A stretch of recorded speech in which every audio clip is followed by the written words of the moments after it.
तुम सा कोई काम करे, करे समर्पण जीवन को, जो भारत का इतिहास गढ़े। करे समर्पण जीवन को, जो भारत का इतिहास गढ़े। थी विलक्षण प्रतिभा तुम्हें, थी विलक्षण प्रतिभा तुम्हें, नहीं किसी से कभी डरे।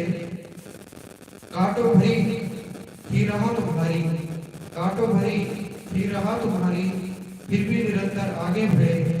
कौन है ऐसा जग में, जो फिर तुम सा कोई काम करे, करे समर्पण जीवन को, जो भारत का इतिहास गढ़े। ऐसे थे हमारे बाबा साहब। जय भीम जय। बहुत ही बहुत सा यस इसने याद रखना और संक्षेप में कविता के द्वारा बता लिया। तो आज के दिन बड़ा पीड़ा का दिन था और ये खासकर पढ़े लिखे लोगों के लिए आज एक नसीहत का दिन है कि हम बाबा साहब को धोखा ना दें और उसमें हम सबकी जिम्मेदारी है। बाबा साहब ने केवल शेड्यूल कास्ट का ही वो नहीं भला किया, भारत के प्रत्येक नागरिक का, जो भी भारत में है, हिंदू मुस्लिम बौद्ध जैन फारसी या जो भारत में रहता है, उसके बाबा साहब के बहुत भारी एहसान है और उनको हम नहीं चुका पाते। तो जितना भी बन सके थैंकफुल टू बाबा साहब, बाबा साहब के प्रति हम लोग कृतज्ञ हों। तो ये मैं चाह रहा हूँ और भी कोई कुछ बोलना चाहे तो बताएंगे इस महान ऐतिहासिक दिन को इस पीड़ा के साथ समाप्त करने ही जा रहे हैं कि बाबा साहब का जो कारवा है, हम कारवा इसको कोई देखे आगे चल ही नहीं रहा, या मनवादी की सरकार हमारे सिर पर एक तलवार की तरह है। मतलब हमारा 19 अप्रैल को शुरू हो गया पहला मतदान और 1 जून को हमारा समापन हो गया है। यदि हम दुश्मनों के हाथ में पावर दे देंगे तो लगता है कि ये पावर छीन न जाए। आपने विदेशों से ये शिक्षा ले लेनी चाहिए।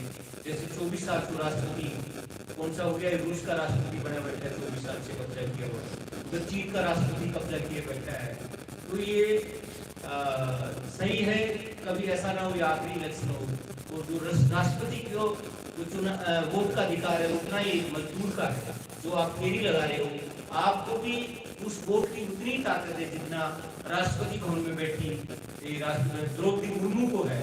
वही अधिकार आपको, कितनी समानता दी है बाबा साहब ने। मतलब एक मजदूर और एक राष्ट्रपति को समान कर दिया।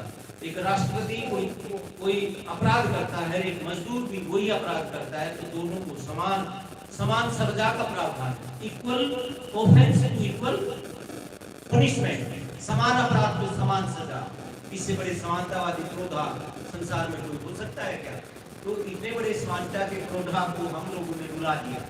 हम कृतज्ञ बने, हम बाबा साहब के प्रति कृतज्ञता जताएं, क्योंकि जो कुछ मिला है ये दूसरी संघीय समृद्धि की कुर्बानी से है।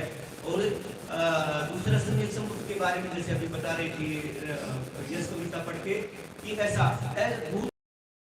सोमनाथ शास्त्री जिन्होंने किताब लिखी है बाबा साहब के समृद्ध 25 वर्ष, ये किताब पढ़ना। और दूसरे ये बाबा साहब की सरकारी स्टीम रही है जिन्होंने किताब लिखी है बाबा साहब के समृद्ध 25 वर्ष। और एक दूसरी किताब लिखी है नानक चंद्र लट्टू ने, जो बाबा साहब के पर्सनल सेक्रेटरी रही है, पर्सनल सेक्रेटरी नानक चंद्र लट्टू। ये 3 ऐसे ग्रंथ हैं जिनको पढ़ करके बाबा साहब की दिनचर्या का आपको पता लगेगा। बाबा साहब के पर्सनल सेक्रेटरी थे। ये देखो नानक चंद्र लट्टू है तो साथी है, जैसे भगवान बुद्ध के आनंद थे ऐसे नानक चंद्र लट्टू बाबा साहब के आनंद थे। दूसरे समय समुद्र के आनंद थे नानक चंद्र लट्टू, पर्सनल सेक्रेटरी जो हर जगह रहते थे बाबा साहब के साथ। और ये कंधे का सहारा लेकर नानक चंद्र लट्टू, ये दूसरे समय समुद्र के आनंद है।